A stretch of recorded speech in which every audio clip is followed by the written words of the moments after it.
Welcome to AP news. Thoorpu Godavari జిల్లా గోకవరం మండలం రంపైరపాలెంలో నకిలీ టీ పొడి కలకలం. రైస్ మిల్లులో గుట్టు చప్పుడు కాకుండా టీ పొడి తరహాలో ఉన్న పౌడర్ను గుర్తించిన పోలీసులు 1000 కేజీల వరకు నిల్వ ఉన్న నకిలీ పౌడర్లను కొన్ని బస్తాలను స్వాధీనం చేసుకున్న పోలీసులు రైస్ మిల్లు వద్ద ఫుడ్ సేఫ్టీ తనిఖీలో నకిలీ టీ పొడి లేక మధ్యలో కలర్ కోసం ఏదైనా టీ పొడిలా తయారు చేస్తున్నారా అనే కోణంలో దర్యాప్తు చేస్తున్న ఫుడ్ సేఫ్టీ అధికారులు టెస్టింగ్ కోసం నకిలీ టీ పొడి బస్తాలను ల్యాబ్కు తరలించనున్నట్లు తెలిపారు. పోలీసుల దర్యాప్తులో బూట్ పాలిష్ అని సిబ్బంది టీ పొడి అంటూ స్థానికులు సమాచారం.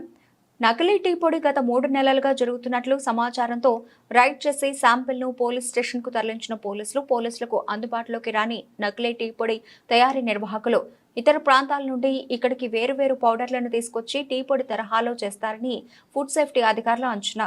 ఇక్కడి నుండి ఇతర రాష్ట్రాలకు తరలిస్తున్నట్లు అధికారులు ప్రాథమిక నిర్ధారణకు వచ్చారు.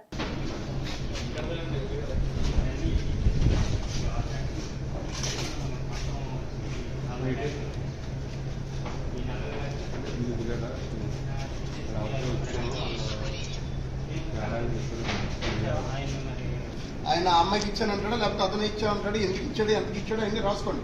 అప్పుడు తర్వాత రెస్పాన్సిబిలిటీ ఆవిడదా ఇందని చెప్పి తెలుస్తుంది మనకి, అంతే కదా. అదే చెప్తాడా, అంతే కదా. ఇప్పుడు ఎలా వర్కర్స్ ఆ అమ్మాయి కూడా నేను వర్కర్ అనుకోండి, అప్పుడు అలాగే అర్థం జరుగుతుంది కదా. అప్పుడు అంతే కదా. సో నేనేమంటానంటే ఆ అమ్మాయి ఏమన్నా అయితే అతను ఎటు అవుతాడు, దాంట్లో ఎట్టే ఉంది, అంతే కదండి.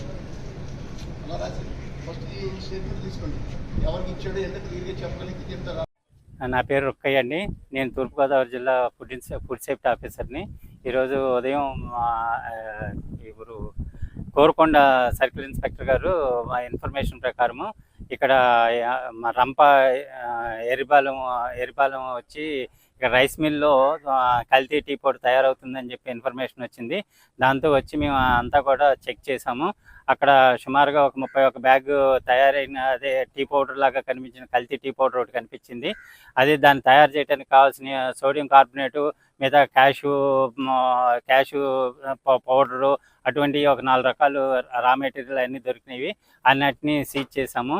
ఆ కల్తీ టీ పౌడర్ని తీసి శాంపుల్ ల్యాబ్కి పంపిస్తున్నాము.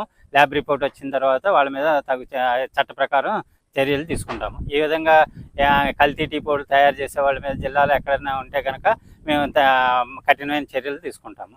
31 బ్యాగులు తయారైనవి ఉన్నాయి. అది ఒక్కొక్క బ్యాగ్ సుమారుగా 40 కేజీల దాకా ఉంటుంది.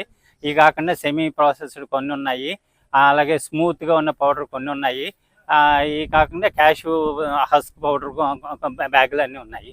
ఇవన్నీ కూడా సీజ్ చేసి విఆర్ఓ గారు హ్యాండ్ ఓవర్లో ఉంచి శాంపుల్ రిపోర్ట్ వచ్చిన తర్వాత వాళ్ళ మీద చట్ట ప్రకారం చర్య తీసుకుంటాము.